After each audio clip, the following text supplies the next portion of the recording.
YouTube. So figured today we do a little bit of a tag video. I'm a little bit light on this one, but you do what you do. This is another tag by the lovely Little Cosmic Crow. This one is called the 15 Cosmic Questions tag. So as always, when it comes to tags, I'm always if you feel like doing it, jump in, have a grand time.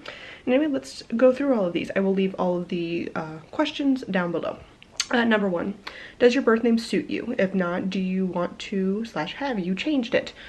My birth name is Samantha. I really prefer the shortened version of it, which is Sam. I don't know why that is. Samantha always felt very,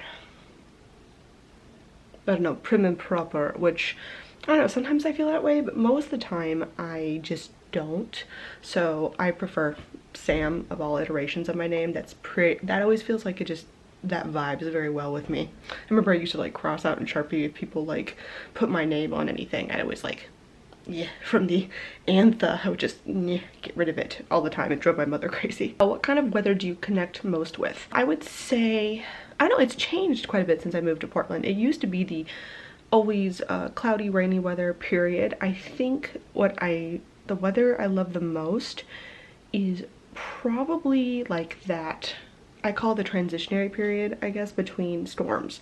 So like the calm before the storm, like right as all that wind is picking up and the clouds start rolling in during a fall day. That's kind of my favorite. And also kind of the transferring out of it. It just stopped raining. The clouds are, there's a little bit of sun peeking through the clouds. Everything's kind of glistening because it's all fresh and you can smell all the nature smells. That is also probably one of my favorites. And of course anything to do with the rain. As it's raining, all of that, just all of the yes. Within pagan spirituality, is there anything you are uncomfortable with? I've talked about this before. Ancestor magic definitely is a thing that I continue to war with a bit. Probably something that will never really be a part of my practice, just because every time I try to think of like, is there a shadow there? Is there something internally I could work on as to why I don't like it? Eventually I always just get to the result of, I just don't like it, and I don't think it's going to be a thing that I do. Mirrors is another thing I didn't like for a while, but I've been slowly but surely working my way up to using them more, and I think I'm getting some good stuff out of it. Who is someone that inspires you currently? Ooh. I guess spiritually, I'm trying to think of, honestly, I don't necessarily have anyone who kind of really, like when I think of where I would love to be in my craft, or, you know, in a way, which I think is kind of nice, because sometimes I think we put too much emphasis on people that are the outside of like, oh, look at it. For me, inspiration when you gather it from someone else is great, and if that's something that's very beneficial to you, go for it. But I'm currently at a stage where I guess I find a lot of inspiration just in what I'm currently doing. I feel very focused on my inner power, on my deep connection with the primordial source, with my craft. I'm really leaning into almost putting like earmuffs on and like not listening to what anyone else has to say, period, about stuff at the current moment.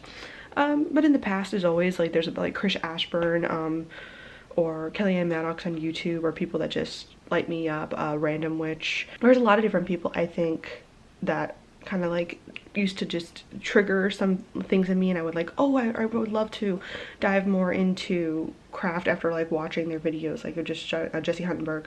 But overall at the moment, I think I'm just really listening into what I want to do. So I don't necessarily think I have anyone at the moment that inspires me to dive more into spirituality per se. But that'll probably change in the future, as it always does. Do you think you are responsible for healing, fixing mistakes of your ancestors made? This is a complicated one. Part of me feels definitively no. I am not the person that enacted that action, therefore why in the world should I ever be the person that has to pay the price for it?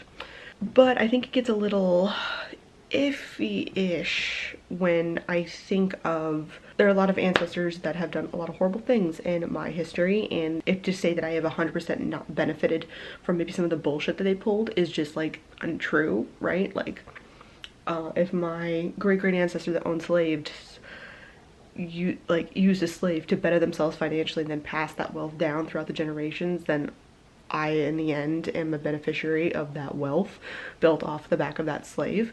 So in respects like that, I try to think of not so much of having to fix everything my ancestors did, or like having that guilt on you, because I just don't think that's possible or practical at all in the world. But or even like energetically or spiritually, like sending energy out, I can do that. But I just like to think of, if there's any way where I can currently support people who are disenfranchised, or, you know, if there's an ancestor that did some bullshit to a particular type of people, a particular race, you know, anything like that, if there is a current issue going on with them, or if there's a way that I can help just disenfranchise people in general, then I'm gonna do it, you know what I mean? And I think it's kind of just the same thing of some of my ancestors are Armenian, and so I want to make sure that with the Armenian genocide, keeping alive the Armenian culture, what things I do have from it, because unfortunately not too much of it was really told to me or passed down to me. And I think that's just one of the, you know, I try to keep it alive. And so in my mind, if my ancestors also a hindrance, I'm gonna try to keep the things that they value and their culture and stuff like that alive. So I do what I can, but I don't necessarily think it's like a huge weight of responsibility that quote unquote, it's weird to say have or have not have to do. I don't know, it's something I feel pulled to do, I guess. Agree or disagree in the comments below. What is the weirdest thing you've ever experienced within your path? I mean, the astral gets really weird. It's just not a things flipped upside down. I think dreams in general, the weirdness that happens within like the mind's eye and all that is naturally gonna be weird. I think the weirdest thing that has happened to me when it comes to signs and things I see in the 3D realm always has to do with the damn crocodile. I've had, as I've described before in my crocodile video, crocodiles like track me in a zoo, which was really freaking weird. I've had, when I've asked for signs and things to pop up with the crocodile specifically, because it has to be a crocodile will pop up for me to like take notice of it. I'm always like, bang me over the head with a frying pan, universe, because that's what I'm gonna need to really take this seriously. Otherwise I'm gonna think it's a weird ass coincidence. And the amount of times crocodiles have then popped up in places, or someone will point out, like I won't even be looking, but then someone will be like, oh hey, there's like that, look at that weird crocodile head on the wall, and I'll be like, what does that mean? What is that bringing up? Is there something I need to be wary of with that? Like, that's probably the weirdest stuff that always comes up when I start like looking for signs in continuing with Sobek, because it is not, I don't know, it's a very, for me, out of left field type of sign when a crocodile appears. And so when I do take notice of them, I'm always like, okay, that's like, why here? And normally if I like kind of follow it down, I'm still always a little bit confused, but it does lead me down something where something will kind of like trigger and make me realize something in my life that I possibly need to go forward with, if that makes sense. Do you believe in auras? If so, what aura colors do you believe / know yourself to have? I cannot see auras. That is not in my wheelhouse per se. There are certain times, I guess, there are instances when I think when I've definitely seen like certain reflections of like specific rainbows around certain people, which I guess could have been an aura, but like it's always like very like, oh, and it just seems like the weird refractory of light. So I don't think I can, someone who can consistently see auras, believe in them. Maybe some people can see them, that's just not my thing. So haven't seen them, haven't researched them, not really part of my spirituality, I would say. Do you own tarot oracle reading? Do you do your own tarot oracle readings? Do you find them to be truthful, accurate, or is it biased? I do my own tarot and oracle readings. I find that the most valid information I get is always from when I do my readings. A lot of times I think that there are messages being sent to us specifically from spirit, the divine, what have you, because it is a message specifically for you. And I think sometimes when you get outside readings, at least for me, someone will say, oh, well, you should direct down this way, and they're interpreting it a whole one way, and I'll be like, that doesn't resonate with me at all. And then if I go about my life, because something, when I see that card, it actually triggers like an idea or a thought in my head when I hear what the reading was, and as I go about my life, I'm like, oh, and then a thing pops up and I'm like, oh, that's what that meant. It wasn't about a relationship in a romantic sense, it was about relationship within my work. You know what I mean? Like, it seems to like divide off in that way. For me, I always think it is important and the most accurate to get readings for myself, except for there was, I used to get a reading almost every year back at the beginning of my spirituality before I was a witch, when I lived in Illinois, from this one particular woman, and she would do like a whole, like, she would like use the whole damn deck in this like year ahead reading, and that accuracy was creepy in a weird way, and a lot of the stuff that she's always said has kind of like really stood out to me, because I have realized later something about how she pulled cards and the questions that she would ask were always very, like, she asked, like, what do you want to see happen within your life and within this year? And with that, and she used some numerology with it too, and that always was interesting to me because she would pull up some things and I'd be like, that's not gonna happen, there's no way that's gonna happen. And then later on, as I was bettering my life and pushing myself kind of the direction I wanted to go, an opportunity would come up, or something really awful would happen, and then I would suddenly remember those cards popping up and going, oh, I have a chance to handle this differently.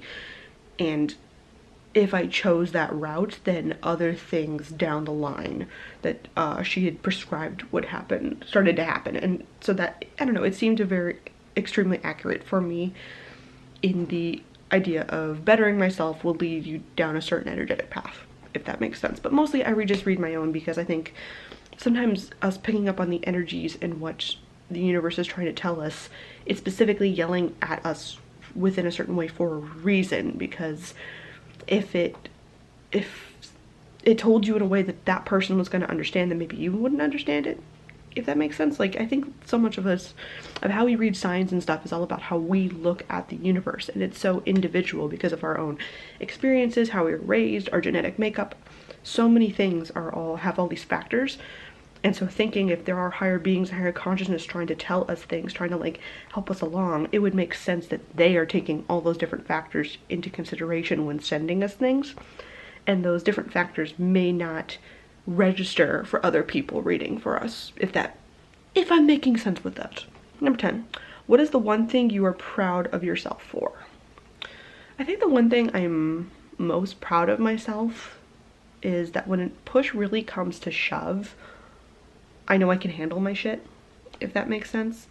There are a lot of times, and I'm currently struggling with it now, where I am trying to better myself and push myself forward without it being like a quote unquote, I will be totally miserable, or if I don't do the thing. Like, I always know if I ever get to that point, if I get to certain levels of rock bottom, that I will fix it, I will get out of it, I will divert it. If I have to do the thing will get done.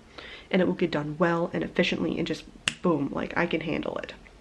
Real chaos happens, deaths in families, financial struggles. There are different times in your life when you get put in positions where you're like, well, fuck, how am I going to make rent this month? Or how am I going to, handle this person who is very dear to me passing on? Or how am I going to handle this huge strain on my family unit from other, factors? There's so many things that pop up with that. And time again, when I get to that level, it's like something just triggers in me and I'm like, okay, nope, we got the shit handled. We're going to handle it. Maybe it's my Capricorn moon. I don't know. But when it hits that level, I know I'm gonna be okay, because there's something just innate in me that just goes, cool, this is how we handle it, this is how this is all gonna go.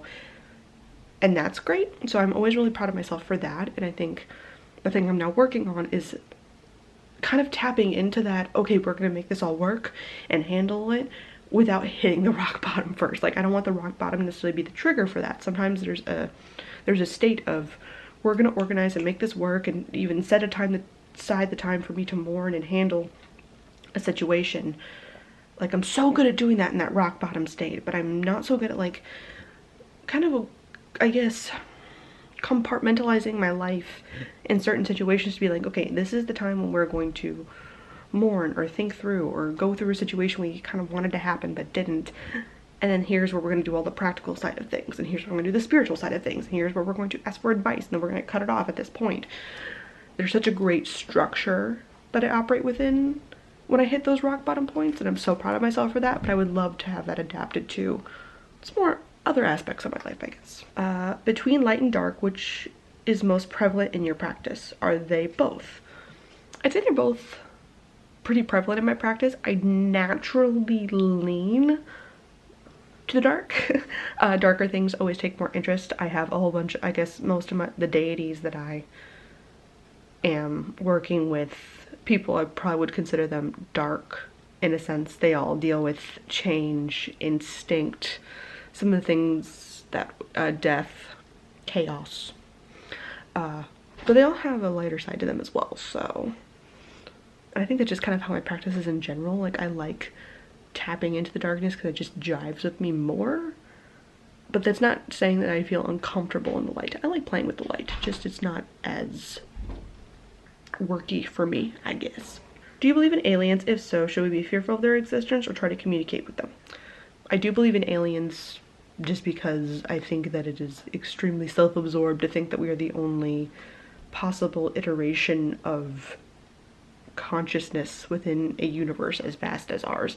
Whether or not they have been here, or we have had contact with them, or I don't know, like that, everything else when it comes to that is entirely up for debate. I'm sure they're out there, there's some other form of life in this universe out there somewhere, whether that form of life has had contact with us before, whether we will ever have contact with them in our lifetime, whether that for me is all entirely up for debate and something I leave more to like the astronauts and the scientists and the NASA. And again, I don't necessarily think it's a level of, we can't really decide whether they should be feared or not, like, right? They're just, it's an unknown. And to have an entirely different life form that exists within an entirely different set of rules when it comes to physics and how their planet and environment and stuff operates, well, I mean, it's just a whole set of unknowns, so not necessarily something to be feared, but not necessarily something to welcomed either. It's just an unknown. I think it's something that you just have to, you know, approach with a healthy amount of caution. Let's see, so far in your path, what are some of your favorite things that you have learned? I think the favorite things I have learned, it's okay to doubt the entire concept of practicing and playing with energy and being present while you're playing with it, I think is just an amazing concept, really. I think when I really get into the jive and I'm really feeling into the energies into my hands and feeling those tingles and having those moments of just chilling out and playing with them, those are probably the most just tingly, and just they light me up in such a way. And I think too, having one of the most important things that I've learned that just really gets me is the concept of taking really grand ideas of archetypes or of a tarot card, of astrology, what the planets are doing, taking all these different types of energies and how they could influence us, the cycles of the moon, and reading into how that could affect you in your life. Something about having a very abstract interpretation of concepts and then seeing how you can weasel your personal problem into them, for me, has helped me problem solve and better my life in so many different ways.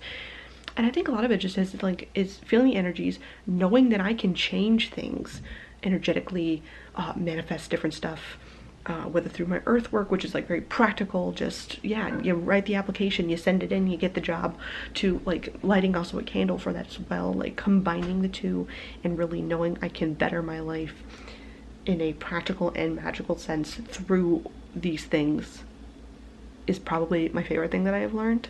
Because that's really what it all comes down to, right? Like that's what people who do magic, practice witchcraft, and are looking into spirituality for, is for a way for them to feel more connected and to better their lives overall in some way, shape, or form.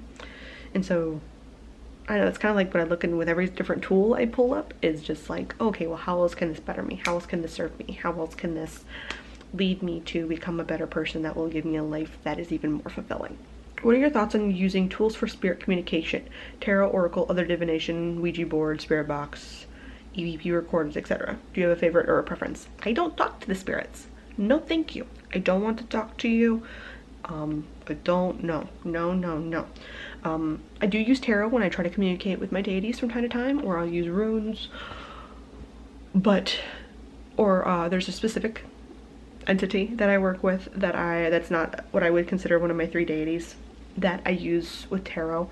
They are contained, or they have a house that they can come into if they would like, within my little skull vessel. I like talking to them specifically, but I don't ever just like pull a tarot, use an EMF reader, any of those things to like just say like, if there are spirits present, talk to me. I don't do that thing because I don't know who that spirit is. I don't know what you're dealing with. I don't know what shadows they're going through. I don't know what entity what their jive message, what I don't know what they're doing. I don't know. The ones I talk to, my guides, my deities, I have had a slow working relationship with them. There is some knowledge base there, And otherwise, I pretty much tell any other thing that could exist around me. There have been things that have happened, but nothing I've ever explored or tried to confirm with any of those tools, period. And that is because I'm like, nope, I don't, no thank you. My craft and my spirituality and investigations is a lot about me, and then me giving energy and devotion to those that I choose to work with. I don't want anybody else poking the fingers, the little energetic fingers in. I'm not interested. And then if you were able to talk to your future self, what questions would you ask? I think this is hard, right? Because you're kind of like, do I want to spoil it for myself? I think the number one question I probably would ask my future self, if I could really tap into them, is, am I being too cautious? Or am I not being cautious enough? Or is it just the right amount? And it's kind of like, keep doing what you're doing. Like, you're gonna get there. Like, you got it. Because as of right now, I can kind of look back at my life, and there are these little moments of very half-slight regrets. And by that I mean, I don't necessarily always think back on them as like, oh, fuck. But like, I look at my life now and I'm like, I'm actually pretty damn happy to where I ended up. But there are a lot of things where I feel myself overthinking more. And then suddenly I get to this point where I snap judge and I just do. And I don't know if it's initially built up on the, oh, well, we gathered all this information over here for being too cautious, and now we just snapped and we jumped when we needed to jump. But sometimes I wonder if it's not enough, right? So I'd love to ask my future self, is all this thinking actually benefiting me? Or are there times where you wish you would have acted faster? Or is there too many instances of snap judgments, of jumping onto something and wishing you had taken a second more to chill back on it? Because I think at this moment in my life, I've reached a level where it's like, hey, there aren't very many dire, horrible things happening to me anymore. And I think it's just figuring out how to even level it up even further, how to even obtain things that maybe I didn't even know could be amazing and beneficial. And what is the best way to go about that? Is it just listening to the intuition and making snap judgments and not having to have any logical reasons why? Or is it thinking and really dissecting things a little bit more and taking the time to be almost over planning and over practicality with it, if that makes sense? That's what I really would love to ask my future self. Anyway, a bit of a long video, but this tag has been really great. Thank you again to Little Cosmic Crow for making these amazing tags. I will do a link down below the last tag video I did of hers, as well as, of course, a link back to her original video about this lovely topic. And as always with tags, if you want to do it, jump on it. I never really tag people in general because I always feel like, just if you want to do it, do it. If you don't, you don't have to. All of that stuff. Anyway, I make these videos every single week, and I'll see you guys next time. Bye bye.